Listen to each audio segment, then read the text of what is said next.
From the vast reaches of the Mongolian steppe, an army of over 100,000 men swept aside all resistance, claiming territories that spanned continents.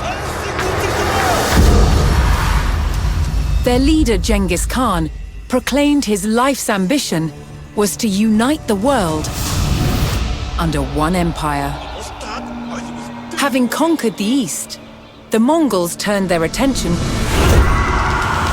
to the West, where they would come face to face with some of the greatest armies of medieval Europe. Would Genghis Khan's legendary warriors finally meet their match?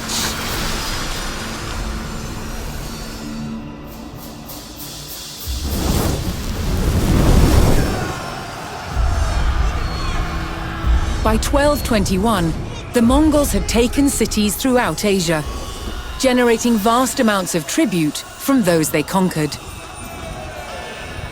The West, however, was still an untapped resource. Genghis Khan sent his trusted generals, Jebei and Subutai, to attack Europe.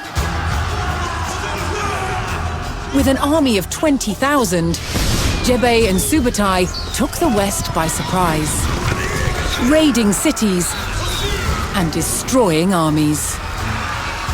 Within 2 years, they had the prosperous Rus territories in their sights. But in their way was a Rus army of over 40,000 men. Outnumbered, Jebei and Subutai turned and started to head back east.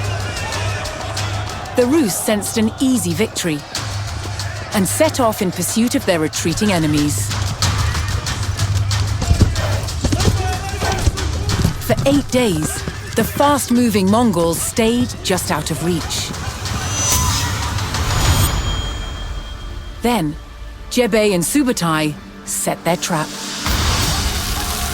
They lured the Rus across the Kallka River and turned to fight. The Rus had fallen for one of the Mongols' most effective tactics, the feigned retreat. The stage was set for the Mongol army to test themselves against Europe's finest.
The Mongols charged across the European plains, with the fatigued Rus army in close pursuit. The Rus had fallen for the Mongol tactic of the feigned retreat, and unknowingly followed them into peril.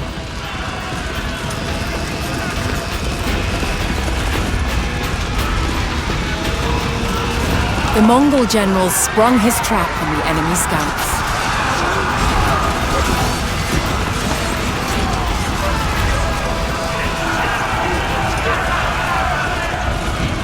With the Rus scouts cut down, General Subutai crossed the Kallka River. Here, he would stage a full-scale ambush on the vast Rus army.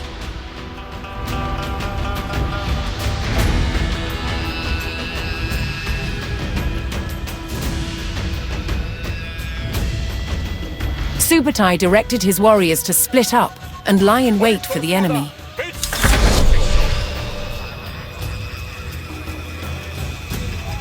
Ani jarızgı Hüseyin. Jarızgıre juga. Hangar. Hasta. Belki höt güç var. Jarızgı modu var. Sanırdı kol. Dalu. Bana jarızgı modu var.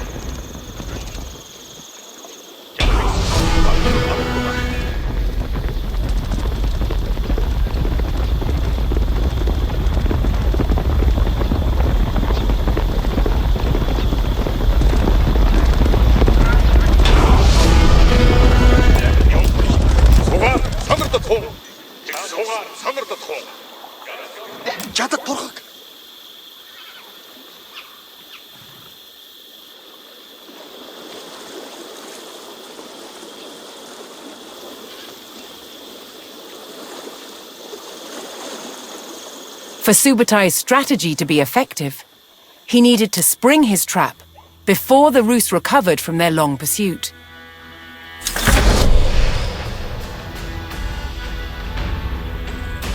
He sent his most fearsome Mangudai horse archers to draw the Rus quickly towards the ambush site. These highly skilled warriors could fire their bows rapidly while riding at speed.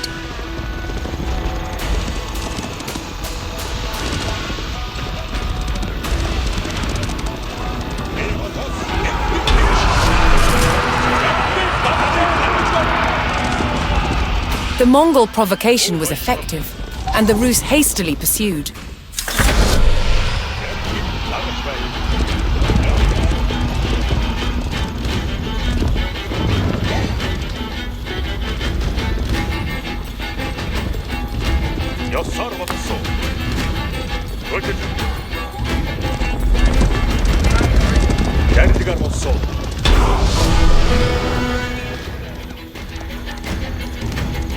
The Rus army had fallen for the feigned retreat and rode straight into the Mongol ambush. With the enemy surrounded, Subutai's battle-ready warriors descended from all sides.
The Mongol ambush was devastating, and Rus numbers were reduced to a few desperate stragglers. Seeing the fate of their comrades, the last Rus encircled themselves in a makeshift fort of baggage carts.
The Rus stockade fell.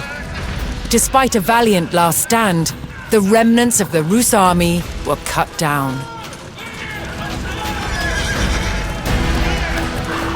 Spurred on by the crushing victory at the Kallka River, the Mongols advanced ever further into the heartland of the Rus.